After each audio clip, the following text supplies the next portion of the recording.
I love rainy season cause I love the rain to wake me up. But all seasons comes with demerits. Rainy season has them too. Sometimes I get into weird situations.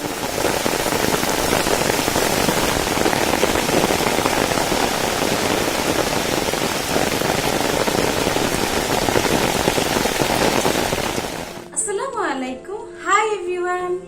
Welcome back to my channel. I am Joynab.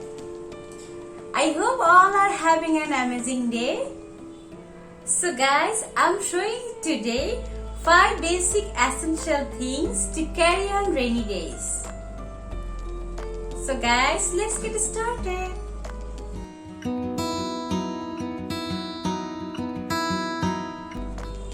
First thing is umbrella. Rainy সিজনে ছাতা থাকবে না তা কি হয়? তাই আমি এবার রেনি সিজনে একটি ছাতা কিনেছি। আগে একটা ছিল, সেটি ছিল রেড কালার, সেটি শুধু আমি ব্যবহার করতে পারতাম, পরিবারের পুরুষরা ব্যবহার করতে পারত না। আসলে কালারফুল ছাতাগুলো পুরুষদের জন্য অনেকটাই বেমানান, তাই এবার আমি চিন্তা করে একটি ব্ল্যাক কালার ছাতা কিনেছি যাতে পরিবারের সবাই ব্যবহার করতে পারে। তাই ছাতা কেনার সময় পরিবারের সবার কথা চিন্তা করে একটা কালার নির্বাচন করা উচিত যাতে সবাই ব্যবহার করতে পারে। তবে আমি রেইনকোটকে না বলছি, না বলার কারণটি বলছি, এই জন্য একটি গল্প বলতে হচ্ছে। একবার খুব বৃষ্টি হচ্ছিল, আমি যাচ্ছিলাম মার্কেটে। তো যখন মার্কেটে পৌঁছে গেছি তখন দেখা গেল রেইনকোটটি খুলতে পারছি না, বা খুলে কোথায় রাখবো সেটাও সম্ভব হচ্ছে না, কিন্তু আমার প্রচন্ড গরম লাগছিল। মার্কেটটা এমনিতেও গরম থাকে, তবে আমাদের দেশে বৃষ্টি হলেও গরম লাগে, তাই আমি রেইনকোটকে না বলি, আর এটি রাখাও অনেক প্রবলেম হয়। এবার রেইনের জন্য আমি এই ছাতাটি কিনেছি।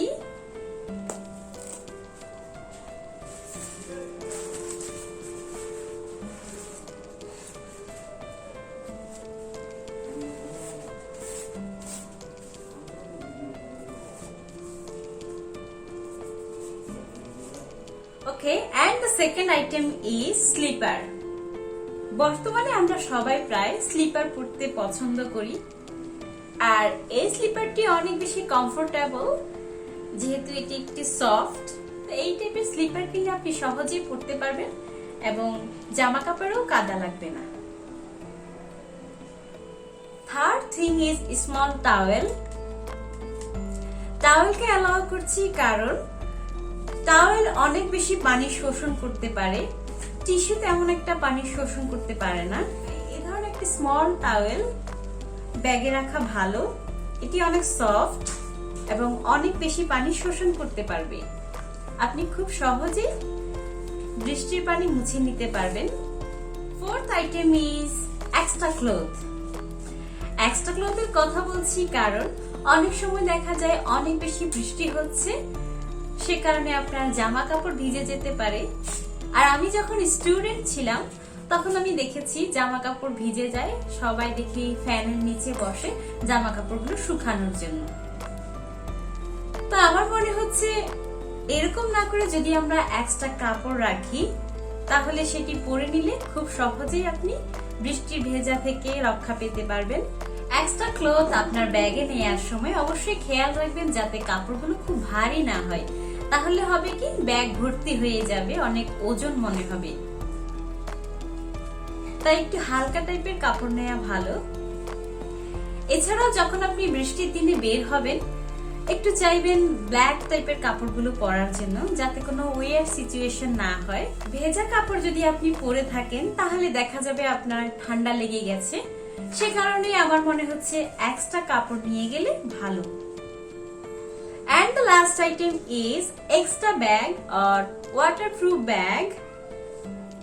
বর্ষার পানিতে প্রায় দেখা যায় আমাদের ব্যাগে যা রয়েছে সেসব কিছু ভিজে যায় এবং নষ্ট হয়ে যায়। তো এই জন্য যদি আপনার ওয়াটারপ্রুফ ব্যাগ না থাকে তাহলে আপনি এক্সট্রা কোনো পলিথিন টাইপের ব্যাগ ব্যবহার করতে পারেন যাতে কোনো কিছু না ভিজে যায়। বৃষ্টিতে নিজেও আমরা ভিজে যাই, কিন্তু আমাদের বই খাতা এগুলো ভিজে যায়, এগুলো তো আর শুকানো যায় না বা শুকালেও আগের মতো ভালো থাকে না। সেই জন্য আমার মনে হয় সবার ব্যাগে একটি এক্সট্রা ব্যাগ বা পলিথিন টাইপের কোনো ব্যাগ রাখা ভালো, যাতে করে কোনো কিছু না ভিজে যায়। বৃষ্টির দিনে যারা বাইরে যায় বা যারা স্টুডেন্ট, তাদেরকে তো বাইরে যেতেই হয়, এক্সাম থাকে বা ক্লাস থাকে, তো এই জন্য বাইরে যেতেই হয়। স্টুডেন্ট যখন আমি ছিলাম, আমার মনে হয় এখনো স্টুডেন্ট থাকতে আমার অনেক বই খাতা এরকম ভিজে গিয়েছিল। আসলে তখন এত অ্যালার্ট ছিলাম না। তো বর্ষাকালের এই ধরনের সিচুয়েশন থেকে নিজেকে সেভ করতে চাইলে কিছুটা প্রিপেয়ার থাকা উচিত। এই ধরনের একটি ব্যাগ ব্যবহার করা যেতে পারে, এতে অনেক কিছু ক্যারি করা যায়, আর এটি হচ্ছে waterproof. So guys, I hope this video is very enjoyable and important, and this video will help you to fight back rainy season. So guys, if you're new here, please subscribe my channel, click the bell for more updates. If you like this video, please thumbs up, comment down below your thoughts. Be safe and be happy. Thank you so much. Bye.